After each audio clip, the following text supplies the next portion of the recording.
Will we rule the information in the future, or the information will have the power over us? I think that what people have to understand with the what I call the wolf in sheep's clothing, if the government want to turn it off, they can turn it off.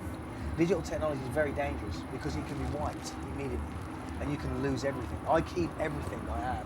I still write on paper, I still keep files, I still have this kind of information. People forget this. It's a true fact. If you do your homework enough about electromagnetism and about technology and understand how that power of what we have digitally, we can be very disposable on one hand and very collectible and very vast on another. Someone still has to keep the books, keep the literature. You know, it's very easy to eradicate what we've been given. You know, people download their files and they lose their stuff and they've got no record collection and it doesn't happen. I download some things I like, some things I don't. But I collect records, I collect vinyl, I draw, I'm an artist, I paint, I collect canvas, I collect things. That's my habits. I'm a creature of habit like that. Because I like to feel the information, I like to do that. Nothing wrong with it. I'm not saying it's a wrong thing to deal with, but you have to understand, as powerful as it is, that, you know, when your satellite signal goes on your TV and you can't get your 40 channels, and you don't watch football, you wonder why that happens, because they can turn it off and turn it on whenever they want. And that's not controlled by us. It's controlled by the government, as much as we like to say. We feel empowered. Do you feel alienated from other people sometimes? I never feel alienated from other people because other people are like me, so we should never feel alone. I feel alienated from the system because the system doesn't quite adjust to the way that I want it to. But the system can never adjust to any one person. It just adjusts to, it's farming now, isn't it? That's what we are. We're being farmed. We've been farmed we're being farmed. You're farmed to buy cosmetics, you're farmed to go out and look for the great treasures. It's farming. You put them in a cage and you make them run a certain way and you give them the right signs, the McDonald's sign, this sign. It's farming. That's what it is. It's capital. It's a type of farming. Where are you farmed? Oh, of course I was. I was farmed on antitoxins. I was farmed on the ingredients of my food. I've been farmed for a very long time. It's very hard for me to adjust to, you know, that whole other thing and how to eat good and how to look after myself and how not to take drugs and how not to, you know what I mean? Of course I was farmed. But it doesn't mean I can't adjust that and stand on the hill and look down and look at what I've become and accept what I've become and try and make the change in myself. It's when we're blind to wanting to accept that we've been, you know, we want to believe we're the rebels that no one understands, or, you know, we have to understand that we are that simple, and there is something far greater than all of us.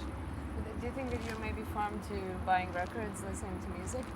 I think my heart and everything else in my mind was tuned into other things. I was farmed to go and buy the record on a Saturday and do whatever else, but other subliminal stuff had another message for me to go. Why did I buy a cross genre of records? Why didn't I just go for one thing? Why did I buy different things? Why did I look at different sets of art? I think sometimes when we're farmed into for one way of life and one situation. And I think the spirit does other things to us that makes us question that farming, that makes us question the way that we are. Do you believe in conspiracy theories? Big time, yeah. I'm a bit of a conspiracy theorist guy, yeah.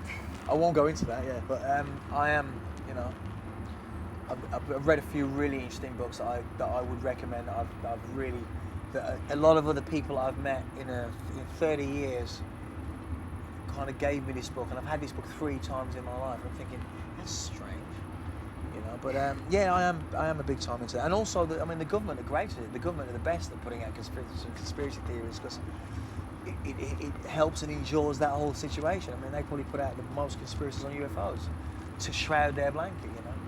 That's what you do. If there's a bad fish, put 20 other bad fish in there and see which one's the one, you know.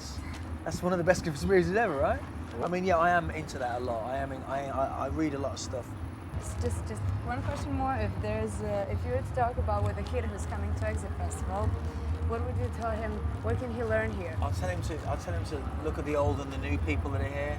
The old boys like me, the new boys like Dizzy, and all the different kind of people. That's what one thing I must say to people about what I think the Exits managed to achieve is that they don't do masses of publicity in that sense, but they have a mix that is still old, new, everything together. It doesn't just keep going into this thing and keep going forward. It stays very mixed, which is what it's about, and it's a very good thing to do. Very hard to do.